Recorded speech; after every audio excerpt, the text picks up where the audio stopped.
You're listening to I Love It When, and I'm your host, Mo. I'm a speaker, coach, and connector. You're in the right place if you're looking for some inspiration and you're ready to truly embrace who you are. My intention with this podcast is to help you see that you are so much more powerful than you realize. Hi, everybody. Welcome back to another episode of I Love It When. I'm your host, Mo, and today I am excited to introduce you to Donna Wojcik, the owner of Kindred Healing Space out of Everett, Washington. I met Donna when she opened the doors to Kindred Healing Space a couple of years ago now, and then I was honored to have the opportunity to teach in her space just a few weeks ago. And her journey from having been a teacher to now starting her own business and creating a space where people can come with an array of offerings is really amazing and inspirational. And so I love the community and the space that she's creating. And I want to highlight people like Donna on the podcast because it takes a lot of courage to follow your heart. So I'm excited for you all to meet her today on the podcast. Guys, my language is all over the place today. Not my language, like my speaking abilities. So here's the 411 on Donna. For as long as I can remember, I have always found helping others to be a rewarding experience.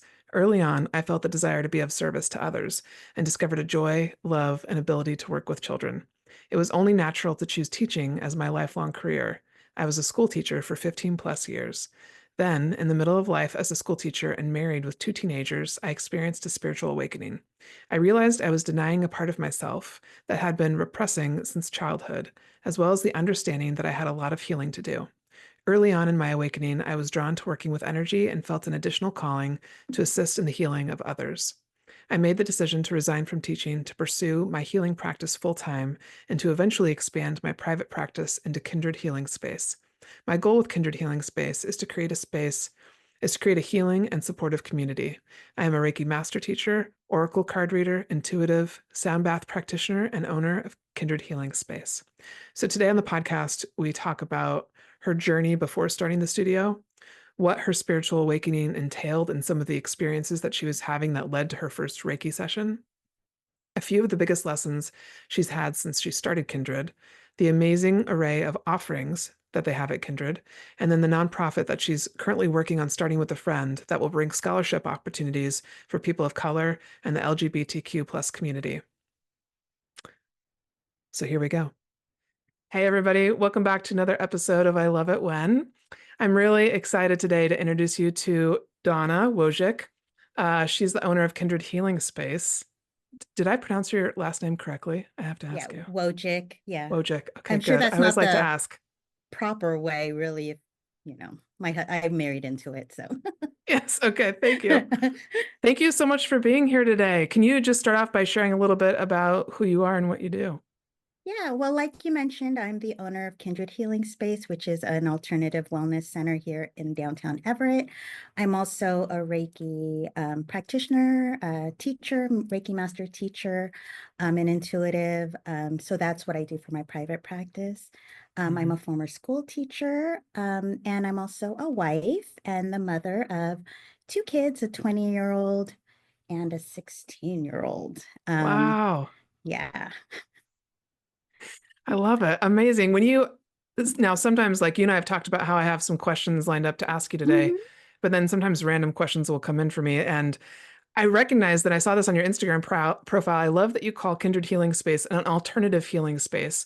Why do Mhm. you call it alternative? Um, well, because we offer a variety of offerings that might not be, considered mainstream. Hmm. You know, most people think of alternative as like your acupuncture, Chinese medicine, but Hmm. we go from like wellness in terms of meditation and breath work to more spiritual practices, honoring the moon cycles and, Hmm.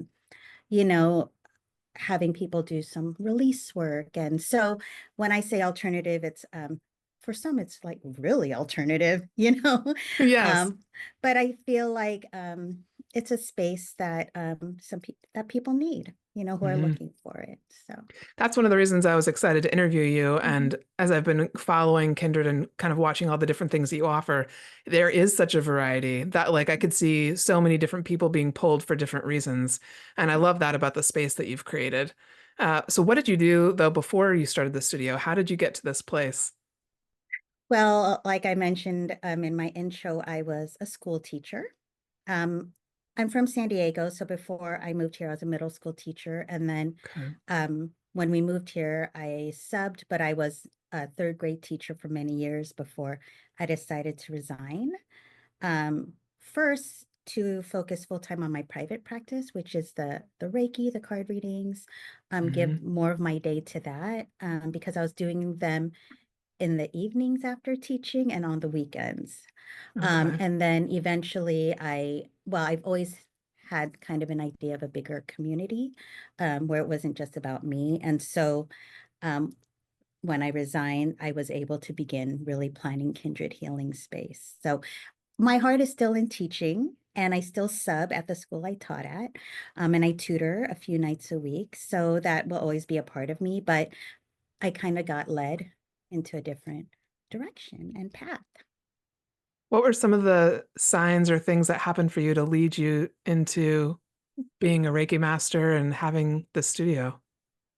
Well, I would say I call it my reawakening, Hmm. because as a child, I always had weird experiences, or what people would consider weird or ghostly or Hmm. paranormal. But it was around COVID where, like the world quieted down, but all of those things became really loud for me. Hmm. And so, and, I was doing the remote teaching at that time. But I then I found Reiki because I was having some weird experiences I was uncomfortable with, and I got some energy healing done, and I mean I felt great and amazing after that. I was not sleeping well at that point, and I remember when I saw that first energy healer, I had like the best sleep. And I hadn't had that in like 3, 4 months up Oh, to that point. yay. Yeah. Yeah. And then from there, I then went and did some Reiki training and I felt called to it. Um, and not knowing that my grandparents on my dad's side, because he passed when I was younger, that they were also considered hands-on healers in the Wow. Philippines. I know it, my Okay. cousins told me, and Oh, so from amazing. there, yeah, it kind of happened really fast. Then I started my practice, seeing clients, and then, then I had to make that decision, like, can I do both? Hmm. Am I just testing this out, but I'll stay in teaching? And it was about a year of me struggling with what was next for me. Hmm. But, like you asked, it was just this strong feeling within me that Hmm. I was ready to let this go and see where this would take me. And I always knew I could always fall back on teaching, Hmm. Hmm. right? So I hmm think that also helped as well. hmm Thank you for sharing your journey about why you first sought out an energy healer. I think there's a lot of Mhm. people that can relate, but maybe they don't even know about energy healers or know what's possible. And I think that's part of what I love sharing about is I've also had off and on issues with sleeping or just not being comfortable going to sleep at night in the dark. And when I share about that, I'm always surprised by how many people are like, me Yeah. too, yes. And so I think it's really important for people to know about all sorts of alternative healing and just different ways of thinking about energy. Um, that's amazing. And then to take that leap from working a salaried position to Hmm. doing something like this, can you talk a little bit about how it seems like from what you've described that it just got really clear after thinking about it for like a year that there was enough evidence to show that this was something you could do and wanted to do. Um, was there anything else that helped you kind of take that leap and decide I'm going to try this? Um, Honestly, and I always bring it back to my husband. Okay. He was actually he was the one that made me really shift my thinking around being intuitive and working with Okay. energy. He says he always knew I was more in tune to something else, and Mhm. I struggled with it, Mhm. during that time period. And he made a comment. He said, "Why? I don't know why you're so afraid. Like, what if it's a gift?" And then that really reframed that. So when I was struggling with what's next for me, it was lots of conversations with him, Mhm. and him really supporting whatever I chose was next for me. So I do give him a lot of credit, because I I I don't know how other relationships would maybe have Mhm. um you navigated that. So Mhm. but just this deep knowing that Mhm. if this is where I'm being led, it has to work out, right? Yes. Yeah. Oh, I love that. I can definitely resonate with that as well. Having someone in your life that really confirms and validates what you've known and felt for so long, Mhm. but maybe haven't gotten that confirmation before, it does make a world of difference for Yeah. sure.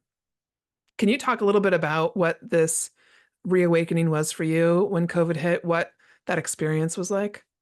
Yeah, so like I mentioned, growing up, I would always have weird experiences off and on. I know my friends used to call me haunted, like when we were in high school and stuff, and they just said weird shit happen. I'm sorry, can I curse? Yes, totally.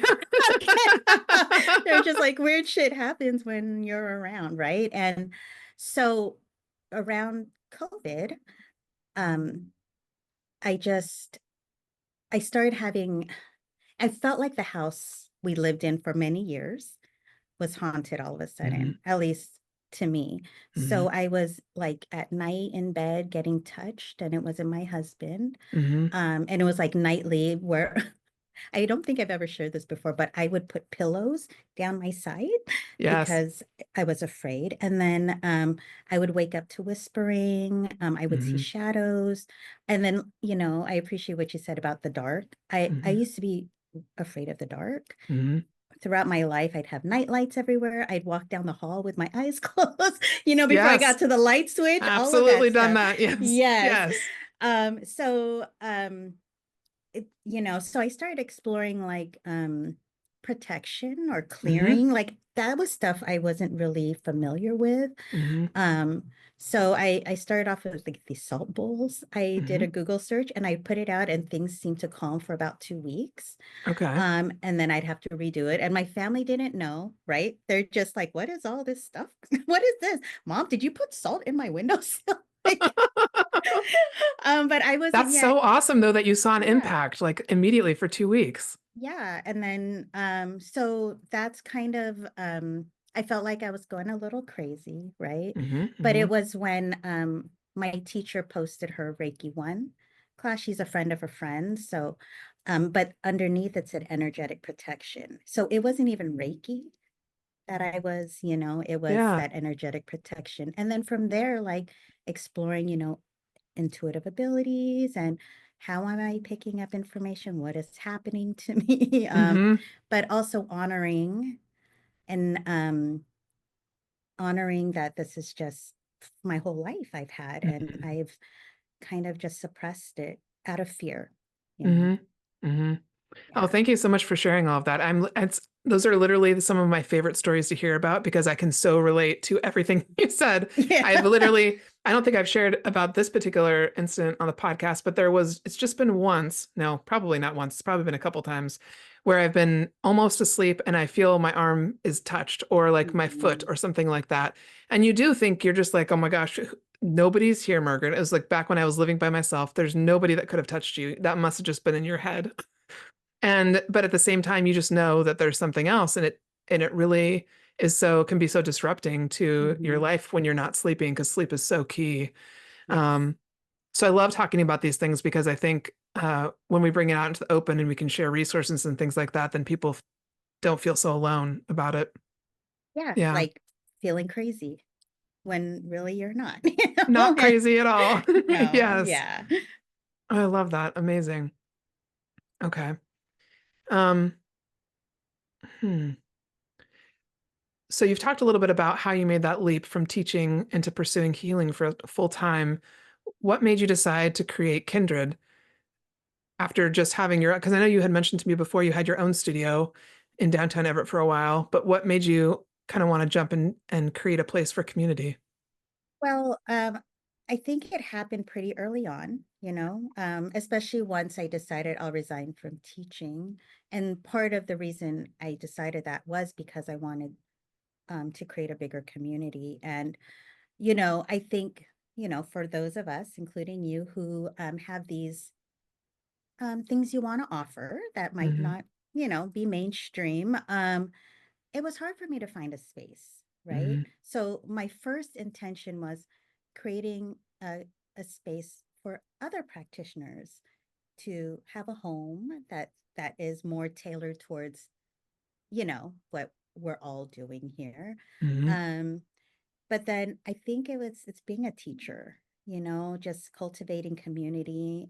Yes. You know, it's yeah, I mean, I did my stuff on my own, but I wanted to have a community and people who felt welcome, and that space for healing and wellness. So um, all the workshops and events ideas were coming, and I just was like, where am I gonna do this stuff? Mm-hmm. Um, and then I already had like a yoga teacher who was ready to join in if, because I said, well, during the day we should offer something to keep the space busy as well. So the yoga meditation, but really focused on more restorative type of yoga practices, so and Mm-hmm. meditation. So plus I was becoming a sound bath practitioner, and I wanted a home for that as well. So I ultimately came down to community and a place where other practitioners' work would be accepted, Mm-hmm. and where they can find a home for that, but then a space for the community to come to and feel Mm-hmm. welcome. Yeah. Mm-hmm. What would you say have been like a couple of the top lessons you've learned in the few years now that you've been open as you've gone through this journey of, I know you had to revamp the space. It wasn't like just move in ready. You had to do some things. Yeah, well, I really had to kind of find that power, I guess confidence, like that solar plexus energy, because one was finding the space, Mm-hmm. and I mean, being a woman and a minority, Mm-hmm. if I felt a struggle of being taken seriously when I would look at Mm-hmm. spaces and there's these older men that are showing the space, and I would bring my husband, who's this white man, Mm-hmm. because I didn't realize it at the time. I felt like he validated me Mm-hmm. when I was talking, but he'd always say, "Don't talk to me, talk to her. This is her thing." So that kind of, I really had to get some tough skin, and then working with the contractors too, where Oh no, yeah. that's actually not what I wanted. This is what I want. I mean, they were amazing, but really, Mm-hmm. like, they're like, instead of me going, whatever you think, which is kind of my go-to, but Mm-hmm. being like, this is my vision. Can you make this happen? Mm-hmm. So it really did build that confidence and kind of, I think, stepped me up into that, I guess, boss type of role, Mm-hmm. which Mm-hmm. as a teacher to little kids, yeah, I mean, but it's different when it's with Mm-hmm. adults and you kind of Yes, have to switch absolutely. around. So that was something I took away, was just really knowing what I want and executing it. Mm-hmm. Um, and also just trust, you know, um, when things, we've talked about this before, when Mm-hmm. there are months that are hard, Mm-hmm. and you just kind of say, okay, how am I going to navigate this, and how am I going to Mm-hmm. make this work, especially when it comes to the finances, you Mm-hmm. know? So I really had to lean more in the trust and not the worry. And I do believe that's made an impact, because then I would spiral, and, and that's not good for anyone. So, Mm-hmm. Mm-hmm. Those yeah. are two fabulous lessons. I love your story. And as you're sitting there with your yellow curtains behind Yeah. you, that's stepping into your power and really asking Yeah. for what you want, um, when you've been conditioned to not really be that Yeah. way. Yeah, Mhm. that's a definite like shift in energy.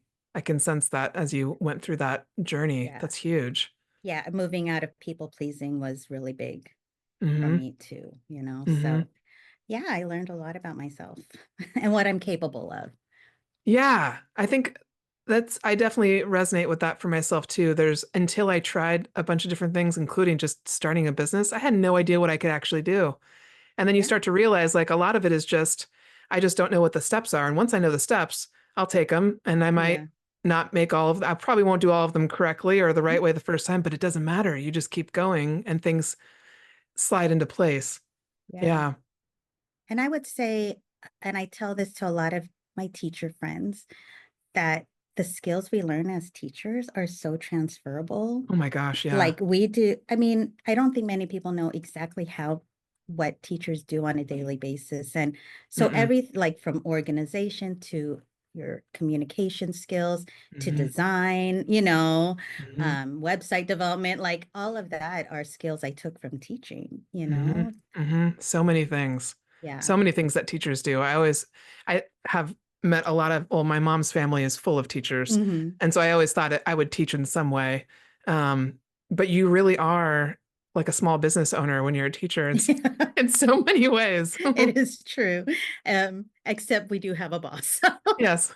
Yes. Yeah. Yeah. Um, it also feels very much like what you're talking about, stepping into that boss energy. I always also see as like that's you, you are a leader and you're a Mhm. leader and accepting that and stepping fully into that as the owner of this studio space is really empowering to watch. Because I think it's also just inspiring to everybody that you serve and work with too. Thank you for saying Hmm. that. Yeah. Hmm. Yeah.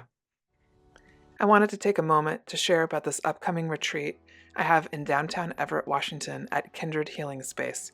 It's June 6th through the 8th, and the theme of this retreat is Step into Your Power. You can go to iloveitwhen.org for all information and to purchase your ticket today. This is the first time I've ever hosted one of my retreats here in Everett, and over the last 12 months, this retreat has been brewing in my energy, and I've felt very called to offer something super local. I know many people in the Pacific Northwest have been intrigued by my retreats in the past, but haven't had the opportunity to attend one as of yet. This is for you. This retreat is also unique in that for the first time ever, I'm offering a one-day ticket option. This is for you if you're curious, but you're not quite ready to commit to the full 3 days yet. The one-day ticket option gives you access to the energy of this retreat for the entire first day, in which you'll hear and get access to each of our main speakers. Of course, I encourage you to attend for the full 3 days, especially if you feel pulled to this retreat at all in the first place. That usually means there's something here for you. This feels delicious, incredibly intentional, and full of magic. I'll see you this coming June at Kindred Healing Space in Everett, Washington.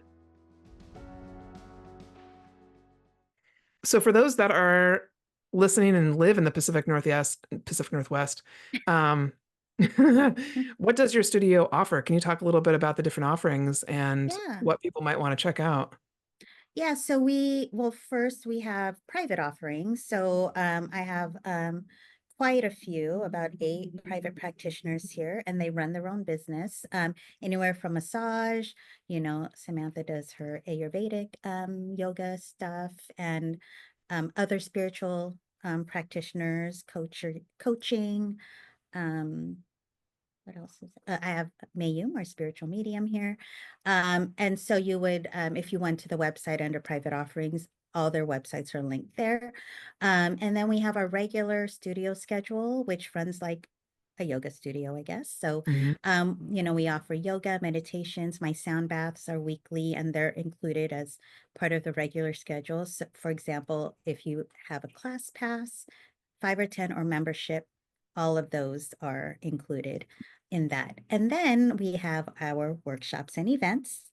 Some are more regular, like we have healing circles every other week on the weekend, full moon circles, new moon, breath work and sound bath. And then we do ladies' night every few months. Art workshops. We have lots of art workshops that are more intuitive, geared towards wellness and healing. And then our vendor events as well. And then a bunch of other stuff sprinkled in there. So, yeah, and I would hope that there's something for everyone, whether you're super spiritual or not. I also Mhm. offer my Reiki trainings here as well. And I do offer intuitive development classes as well. So, yeah, so either to have fun or really get deep. So And much variety. Yeah. yeah. What are your intuitive development courses like? Well, I teach five session series. It's called Connecting with Spirit. But it's more about getting in touch with your higher self, and spiritual guides. But then I like to focus on how to care for your energetic self.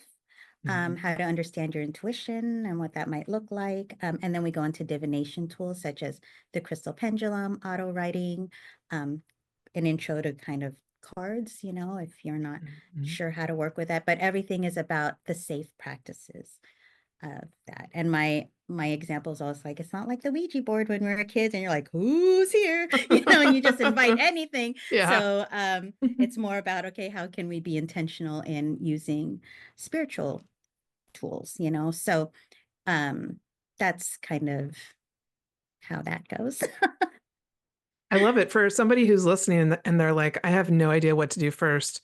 Do you Mhm. have a recommendation for a class that they could take just to kind of see what it feels like that would maybe be a little bit on the spiritual side? Yeah. Well, I mean, we have, if they kind of just want to be a recipient, Mayum, our psychic medium, offers spirit readings. Okay. Um, Coffee and Spirit is a monthly offering. So, um, I like that but coffee if, and spirit. yeah, and it's really small, 6 people max. So she Okay. can really tune in and read for everyone. But if you are interested in your own development, I think I would start one maybe with a card reading or Reiki session, whether it's me or one of the other practitioners, Hmm. to kind of start understanding, the intuitive can help you understand your own Hmm. intuition. Hmm. Um, but other than that, if I'm not the best salesperson, okay, but if they wanted to take my intuitive development class, that's more of like, okay, I'm ready to really explore Yeah. what's going on here. I love Yeah. that. That does sound like a really good starting place because I like how you talked about doing everything with intention and not just Mhm. willy-nilly, like letting anything and everything in, Yeah. which is a huge part of that. So that sounds like a great starting place. Yeah. Yeah. Okay. Well, this leads right into my next question, which is I love asking people to kind of share how they define what intuition is when I have them on my podcast, because everybody says something slightly different or uses different words, which I think is helpful for people that are listening. So, how do you define what intuition is? Well, I would define intuition kind of as an inner knowing, but also how we perceive and read energy, whether that's Okay. human energy, right? Or, um, you know, spiritual energy. Hmm. So in terms of that, it's okay, well, how does it come in for me then? You Hmm. know, and I tell a lot of people who don't think they're intuitive, I'm like, have you ever walked in a room and you knew something didn't feel right? That's intuition. Have you Hmm. ever been with someone and you kind of just get a read on them right away? That's intuition, Hmm. So it's just a matter of, does it come naturally, the understanding and awareness of it? And is there a way to build and strengthen it? So like for me, I'm not Hmm. very clairvoyant. Hmm. I was desperate to be clairvoyant, by the way, and I'm not. But I'm more claircognizant for those who Hmm. understand clairs. So, and clairaudient. So when I understood that about myself, that's how I would tune in Okay. to receiving information, Okay. or reading energy, if you will. Hmm. Yeah. Okay, that makes a lot of sense. I was just going to ask, how do you hear, see, and feel your intuition? So mostly claircognizant, which is clear knowing for people Yeah. listening, and then clairaudient, which is hearing. Mhm. So what kind of stuff will you hear? So for me, and the way I would talk to others about it is, well, sound and music has always been, I mean, my thing since I was Hmm. little. So it's no, wonder that I'm drawn to like, doing the sound baths and stuff. Hmm. So for me, I receive when I talk about clairaudience, I receive a lot of information through music. I'll even ask my guides to send me a song if I'm trying to figure out a pathway or whatnot. Hmm. I give them a time limit. Like in a week, send me this song. And it's a song Yes. that's not on heavy rotation, right? And I tend to forget it. And then all of a sudden, a few days later, it comes on and I get chilled. I'm like, oh yeah, Um, but the claircognizant is, that knowing. So it's hard for me to describe, and I don't even know if claircognizant is the right place for it, but I get these, I call them thought insertions. So like when I'm working with a client, a word, like a download, a word or phrase drops in that is out of Mm-hmm. nowhere. And then from there, I do my questioning with Mm-hmm. spirit. So I'm not sure, but or I'll get impressions like, and I feel like that's just a knowing, like, I just know I have to ask about this. I don't know Yes. why, Yes. um, or like I can feel a presence or something, right?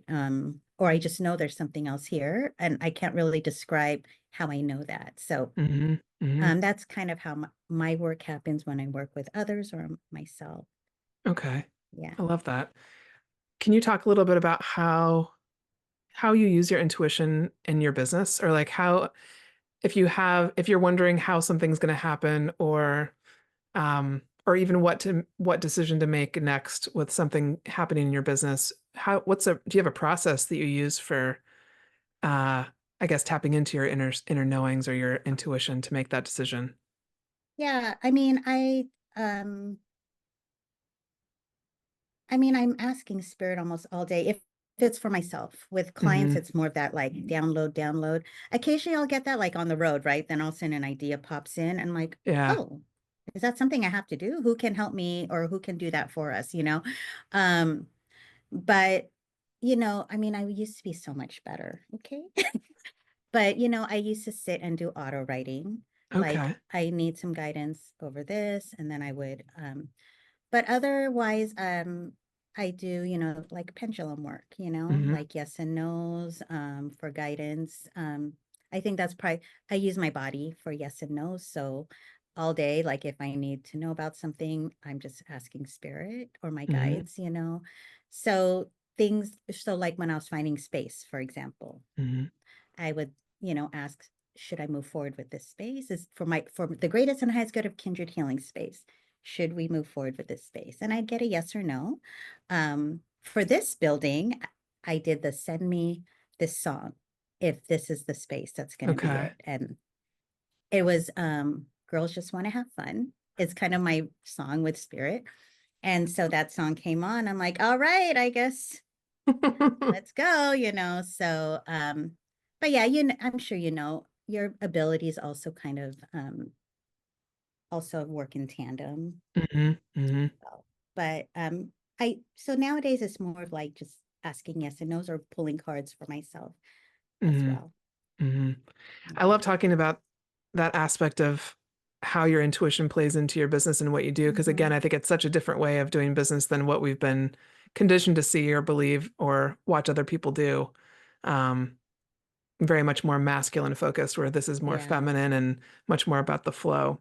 Yeah. And I was in my masculine a lot last year, just the running of the business. And Oh yeah.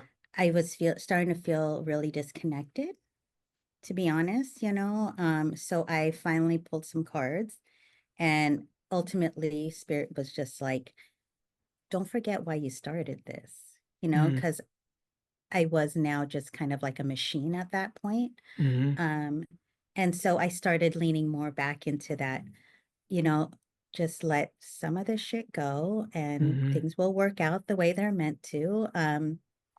But yeah, it's a hard balance when you're starting a business. And I did have to Mm-hmm. be like, that's right. I was deep in that feminine energy, intuitive energy when I was creating the space in my mind. But once it was in the physical reality, I moved far to the other side. So Mm-hmm. so now this is the year where it's gonna be balance. I love that. I think Yeah. you're totally right, though. There's so much that we kind of have to do when we get in a new Hmm. business going. And then I know for myself too, those first 2 years was really figuring out what the balance felt like or looked like Yeah. because I'd never done this before in my life, had that balance of both. Yeah. So where's your focus for Kindred now? Do you have a vision for Kindred moving even bigger than the space that it's in, or what are you kind of Um, focusing on? well, and I don't know if it's super related to Kindred, but Kindred definitely inspires this next project, I guess you would say. And I'm trying to start it a little bit here, actually. So, a friend and I are trying to start a nonprofit. The development of a nonprofit is Oh, yeah. time consuming, but it's really to support, educate, but also offer scholarships and programs for people of color, the Hmm. BIPOC community, LGBTQ. And the intention is, well, I guess to back it up real quick, when I was opening the space, I was hoping to find more representation, if you will, Hmm. Hmm. like more yoga teachers that were people of color, Hmm. practitioners, it didn't start off that way. It's becoming that way. And I love everyone who works here, Hmm. regardless of race, ethnicity, and color. Hmm. I'm just very blessed that they found me, but I do want to, like, I feel like people of color would feel more safe Hmm. if there were, more representation in terms of those holding space Oh, for yeah, them. absolutely. So I'm hoping to offer scholarship programs for certification in like Okay. yoga Oh, teacher yeah. training, Reiki, other alternative wellness certifications for that community, the minority Hmm. community. And so the way I started it here, I offer one scholarship per Reiki training to that community as a gift. I'm not receiving donations yet. Occasionally here and there, but that's just a gift I'm offering. And then we just started for class passes, like 5 class and 10 class passes, finding recipients for those who maybe it's just not in their budget or to Hmm. come here and take our classes. Hmm. Um, so I'm starting some donation-based classes and workshops to support that Hmm. until we can full on have our nonprofit I love that. so we can really fund something like that. So that's my next project. Everyone thinks I'm crazy. I have all these, but my heart, it's just where my heart is right now. Oh, So yeah. Well, and it makes a lot of sense. It totally works alongside and intertwines with Kindred in so many mhm. different ways. And when you have the ability of having a nonprofit, there's different grants and things you can apply Yeah, for and sponsorship and things like that. I love that. I think that's yeah. fantastic. Thank Very you. cool. Very cool. Yeah. Um, what do you wish more people knew about you? Mm. Uh, I did see this question and I'm like, how am I going to answer that? Um, I really don't know, I always feel like I put myself out there if this is Mhm. new about me or the space. Is there anything About specific? you. Yeah. Yeah.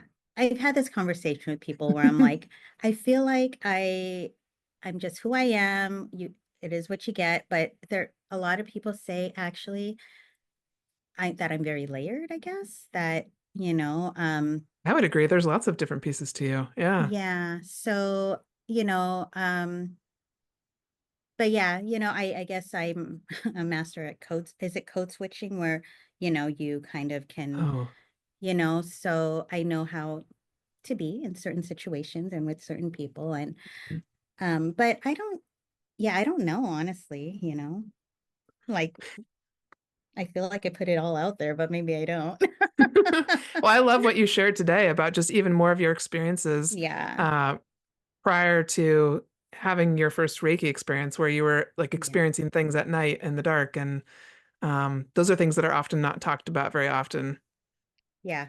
Yeah. Yeah, I love that. And your drive to create a safe community and space for people of color and the Hmm. LGBTQ plus community is huge because I think you're right. I think having more people of color in positions of leadership Yeah. creates the feeling of safety, and Yep. needs to happen more and more. So I love that. Thank you. Um, okay, well, I always like to end each episode with what's your current I love it when for either yourself or for the world right now? Um, I think I remember it. So I love it when a community gathers to support one another. Hmm. Yeah. Yes, love that too. Well, Yeah. thank you so much for taking time and energy to spend with us, with everybody here. And I hope that the people that are listening come and check out Kindred soon with Yeah. all the I know I've been keeping an eye on your calendar more and more for some of the magical night that you just had. I so badly wanted to Yeah. attend that. It looked amazing. So for everybody listening, I'm going to put the links to Kindred in the show notes, and I really encourage you all to come check it out. Yeah, we'd be happy to see you, all of you. Thank you. Thank you.